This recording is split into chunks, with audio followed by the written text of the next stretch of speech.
മുസ്ലിം രാജ്യങ്ങളിൽ red cross അറിയപ്പെടുന്നത് red crescent.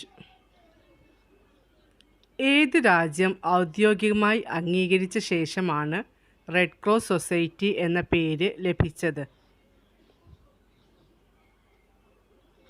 Netherlands 1867.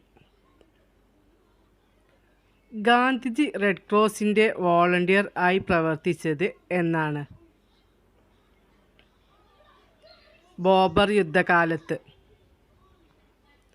2005 red cross സംഘടന അംഗീകരിച്ച പുതിയ ചിഹ്നം എന്താണ്? Red crystal. Junior red cross പ്രസ്ഥാനം അമേരിക്കയിൽ രൂപീകൃതമായ വർഷം?